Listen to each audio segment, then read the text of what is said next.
ঘরের পথ ধরল বাংলাদেশ, তবে আজ আর একা নয়, সঙ্গী করে নিলেন অজিদেরও। এবার টি-20 বিশ্বকাপের সেমি লড়াই থেকে ছিটকে গিয়েছে সাবেক বিশ্ব চ্যাম্পিয়নরা। আজও দলের ব্যাটিং ব্যর্থতা, বোলাররা ভালো করলেও ব্যাটিং ব্যর্থতায় সহজেই আফগানিস্তানকে সেমিতে পৌঁছাতে সাহায্য করল টিম টাইগার্স। কেমন ছিল আজকের আফগানিস্তান বনাম বাংলাদেশের এ লড়াই, চলুন তাই নিয়ে বিস্তারিত জেনে নেওয়া যাক। অস্ট্রেলিয়াকে নিয়েই বিদায় নিল বাংলাদেশ। নানা নাটকীয়তায় ও সমীকরণের ম্যাচে শেষ পর্যন্ত বাংলাদেশকে হারালো আফগানিস্তান। আর এই যে প্রথমবারের মতো টি-20 বিশ্বকাপের সেমিফাইনালে উঠল আফগানিস্তান। আফগানিস্তানের দেয়া 116 রানের লক্ষ্যে 12.1 ওভারের মধ্যেই নিতে হতো বাংলাদেশের, আর তাও আফগানদের বাঘা বাঘা বোলারদের বিপক্ষেই। শুরুতে আশা দেখিয়েছিল বাংলাদেশ, তবে রশিদ খানের ঘূর্ণিতে শেষ পর্যন্ত হারই সঙ্গী হলো বাংলাদেশের। তার পাশাপাশি সুপার 8 থেকে অস্ট্রেলিয়ারও বিদায় নিশ্চিত হলো। টি-20 বিশ্বকাপে প্রথমবার আফগানিস্তানের কাছে হারলো বাংলাদেশ। এর আগে সববারই জয় পেয়েছে টাইগাররা। কিংস্টনে আফগানিস্তানের দেয়া 116 রানের লক্ষ্যে ব্যাট করতে নেমেই 105 রানে গুটিয়ে যায় বাংলাদেশের ইনিংস। তাতে বৃষ্টি আইনে 8 রানের জয় পায় আফগানরা।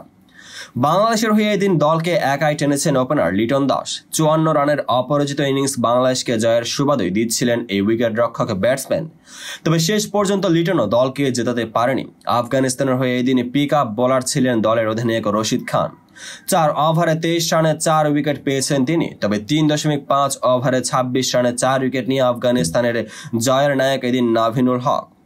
ম্যাচের শেষ 2 বলে তাসকিন ও মোস্তাফিজকে আউট করেন তিনি। ম্যাচ সেরা হয়েছেন নাভিনুল হক। এর আগে টস জিতে প্রথমে ব্যাট করতে নেমে বাংলাদেশের দুর্দান্ত বোলিংয়ে মাত্র 115 রানের পুঁজি পায় আফগানিস্তান। আফগানিস্তানের হয়ে সর্বোচ্চ 43 রানের ইনিংস খেলেছেন গুরবাজ। তবে এই অল্প রানের পুঁজি পেয়েও দারুণ লড়াই করেছে তারা। শেষ পর্যন্ত লড়াই করে জয় নিয়ে মাঠ ছেড়েছে আফগানরা। বাংলাদেশের হয়ে রিশাদ হোসেন 26 রানে 3 উইকেট পেয়েছেন। একটি করে উইকেট পেয়েছেন তাসকিন ও মোস্তাফিজ। এদিকে ভারতের কোচ হতে যে শর্ত দিলেন গম্ভীর, কোহলি রোহিতরা বাদ। রাহুল দ্রাবিড়ের পর সম্ভবত ভারতীয় ক্রিকেট দলের কোচ হতে চলেছেন গৌতম গম্ভীর।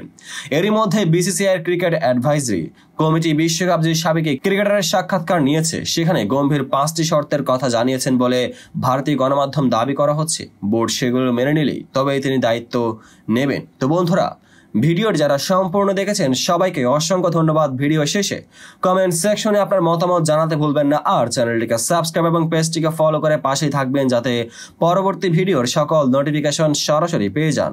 দেখা হবে পরবর্তী ভিডিওতে।